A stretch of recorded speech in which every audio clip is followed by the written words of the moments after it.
Salam saudara-saudara terkasih, ketemu lagi di Kantus Channel, channel untuk mewartakan Kristus. Tidak ada Kantus Channel tanpa Yesus Kristus. Saudara-saudari yang terkasih, kehidupan Bertrand Peto Putra Onsu ibarat menaiki roller coaster. Dengan sekejap dia menjadi idola bagi banyak orang, tidak hanya anak-anak, remaja, maupun orang dewasa. Ketika dia diangkat oleh Ruben Onsu dan Sarwenda menjadi anak angkat, keberadaan Bertrand Peto Putra Onsu semakin dikenal luas oleh masyarakat.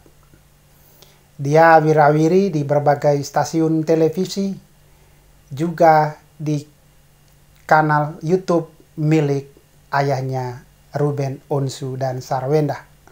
Bahkan terakhir, Bertrand Peto Putra Onsu menggelar sebuah konser yang sungguh luar biasa.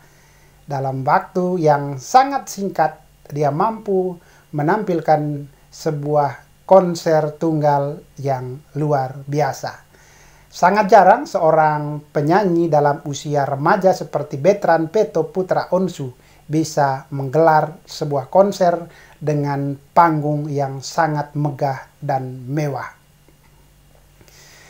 Saudara-saudara terkasih, keberadaan Bertrand Peto saat ini tidak terlepas dari pengalamannya masa kecil, di mana dia dididik untuk menjadi seorang pejuang, seorang petarung yang tidak kenal lelah, yang tidak putus asa. Maka kita bisa mendengar cerita di balik kesuksesan Bertrand Peto seperti sekarang atau masa lalunya ketika dia masih bersama dengan orang tua dan opa-omanya di Manggarai. Bertrand Peto bahkan pernah menjual ikan, pernah juga menjual bakpao. Pengalaman-pengalaman inilah sesungguhnya yang membentuk pribadi seorang Bertrand Peto sehingga menjadi seperti sekarang. Dan itulah yang dialami oleh seorang Bertrand Peto yang saat ini namanya semakin bersinar, semakin melambung di dunia entertain tanah air.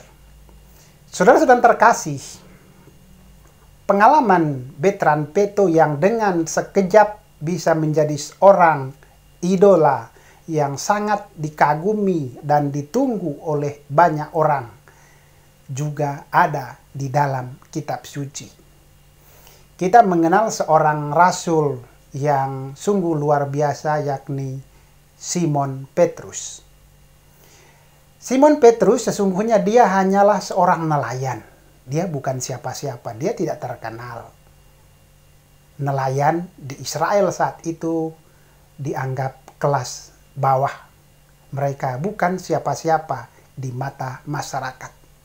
Tetapi ada satu pengalaman ketika Simon Petrus bertemu dengan Yesus, mirip dengan pengalaman Bertrand Peto ketika dia bertemu dengan seorang Ruben Onsu yang sudah malang melintang di televisi maupun di dunia entertain tanah air.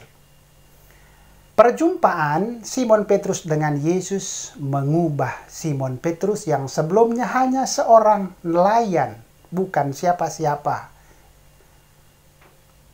Yesus mengangkat Simon Petrus menjadi rasulnya, dan disinilah Simon Petrus dibentuk, dididik oleh Yesus menjadi seorang rasul yang luar biasa. Bahkan Simon Petrus diangkat menjadi pemimpin para rasul. Hal ini mirip dengan yang dialami oleh Bertrand Peto. Bagaimana perjumpaan awal dengan Ruben Onsu ayahnya, kemudian mereka tinggal bersama, dan disitulah Bertrand Peto dididik dengan cara yang luar biasa, tidak dimanja seperti yang lain, walaupun mereka keluarga berada, tetapi mereka dididik dengan cara yang luar biasa untuk menjadi pribadi yang tidak mudah putus asa, yang tidak mudah menyerah. Dan saudara-saudara terkasih, itulah yang menjadi kunci bagi setiap kita. Bagaimana kita dibentuk oleh pengalaman-pengalaman itu. Dan ada saatnya di mana seseorang bisa mengalami pengalaman yang luar biasa, sebuah keajaiban. Seperti yang dialami oleh veteran Petrus adalah sebuah keajaiban. Demikian juga yang dialami oleh Simon Petrus ketika dia diangkat menjadi Rasul Yesus, bahkan dia menjadi pemimpin para rasul, adalah sebuah keajaiban. Dan disinilah kita bisa melihat apa yang kita sebut dengan misteri kehidupan. Kita tidak tahu, seseorang yang biasa saja bisa menjadi luar biasa, seorang yang tidak dikenal bisa menjadi terkenal. Dan itu semua terjadi karena kehendak dan rencana Tuhan. Kehendak dan rencana Tuhan itu tidak ada yang tahu, bahkan kita sendiri tidak tahu. Orang yang saat ini bersama kita bukan siapa-siapa, pada saatnya dia akan menjadi orang yang luar biasa. Karena itu saudara-saudara kasih, jangan sampai kita meremehkan seseorang karena kita tidak tahu orang yang kita remehkan itu justru akan menjadi orang besar dan orang hebat. Terima kasih, Tuhan memberkati.